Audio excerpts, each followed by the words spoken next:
all the media houses represented here for this media briefing on issues happening in our country today, especially as it pertains to the effort of the Nigerian police force and other security agencies in stemming the tides of crime and criminalities in the country. The Citizens' Actions for Good Governance would like to debunk the claims by mischief makers, naysayers, and those who do not mean well for our country that Nigeria is slipping into lawlessness. We may have been experiencing some security challenges, but it is highly unpatriotic to paint a picture of Armageddon or anarchy. In any case, the conflict and other security problems bedeviling our country are not insurmountable and even unexpected for a developing nation in transition to greatness. We would like to seize this opportunity to commend His Excellency President Muhammadu Buhari for his commitment towards bequeathing a peaceful, progressive, prosperous, and united nation. We salute his passion for good governance and development of the country. We salute the doggedness of IGP Muhammad Adamu Abakar and other service chiefs for their onerous effort to guarantee security of lives and property in the trying times in line with the order of Mr. President. May their efforts be crowned with success. Amen. We would like to firmly and unequivocally condemn the recent attacks of violence, arson, vandalization, mayhem, and looting in certain parts of the country perpetrated by agents of doom, plain criminals, and nihilists, ostensibly in the name of NSAS. We hereby call on the police and other security agents not to spare anybody caught or believed to be connected to the dastardly act of looting and destruction. They must be dealt with ruthlessly and duly prosecuted and punished. The act of bestiality perpetrated in the name of NSAS is, to say the least, very barbaric and demonic. And those who hid under the guise of NSAS protests to unleash terror on innocent Nigerians are the real enemies of our country. Their actions is purely anti-people, anti-democratic, and sheer wickedness.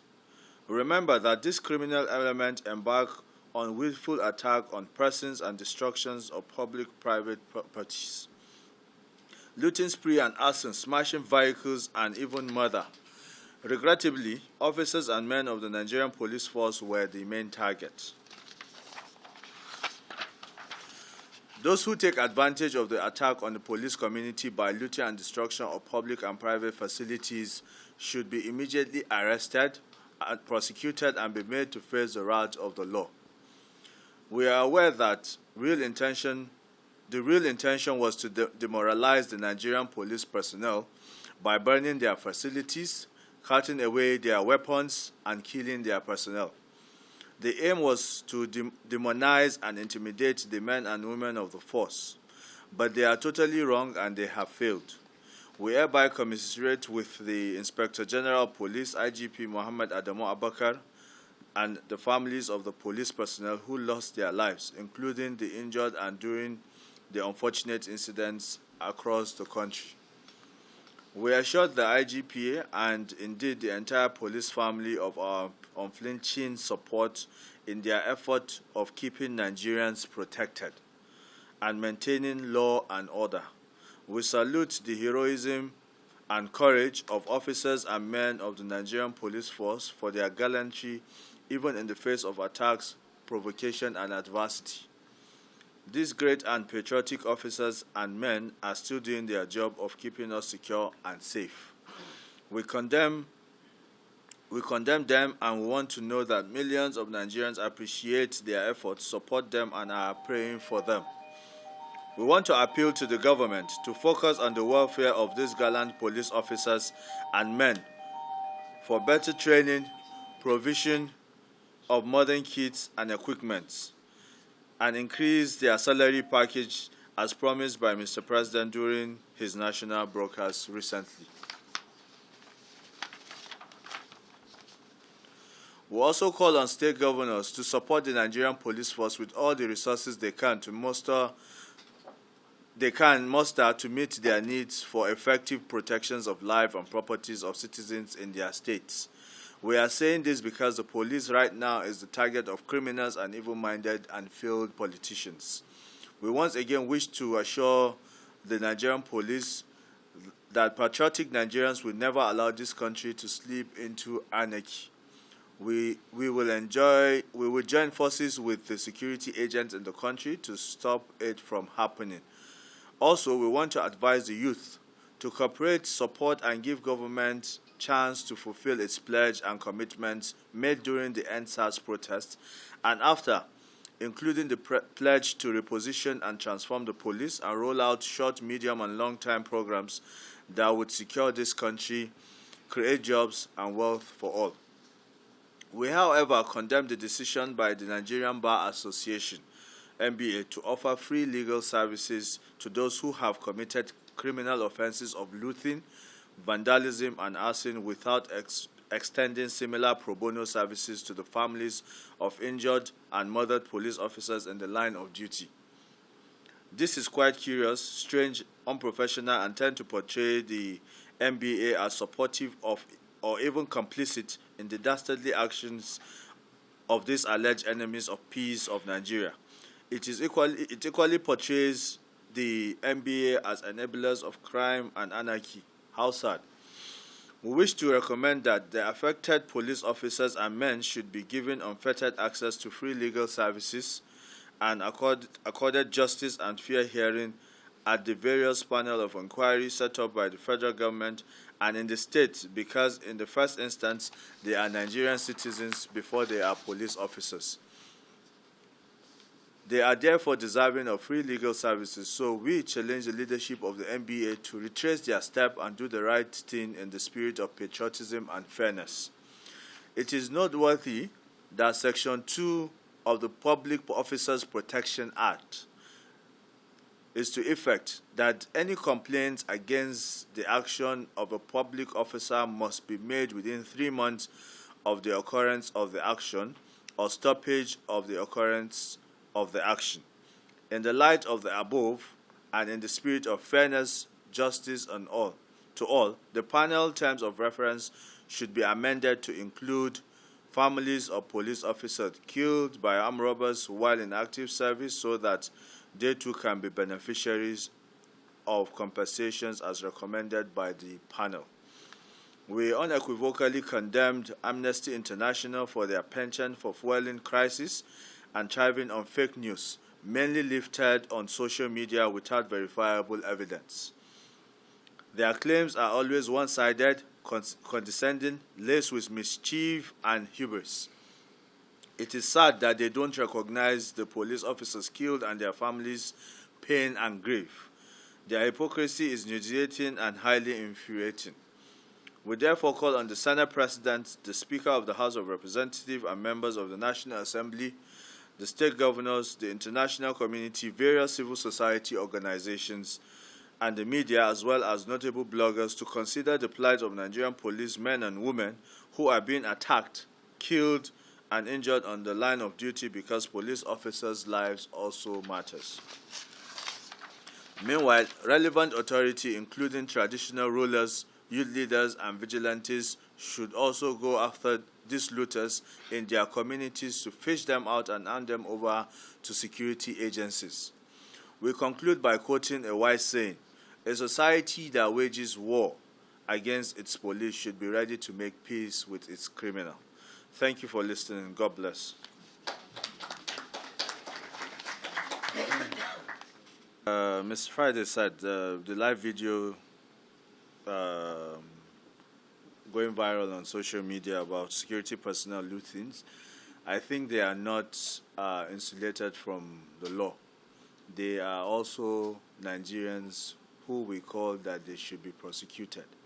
Nobody should be protected from the law, especially when you commit an unlawful act. Law enforcement agencies, they have rules and they have policies that guides them in operating and also service. So whenever they are found to be guilty, like during the whole campaign of the NSAS, we advocated that those who are found to be overzealous or to have seen to be brutal to innocent citizens should be prosecuted and to be made to face the law.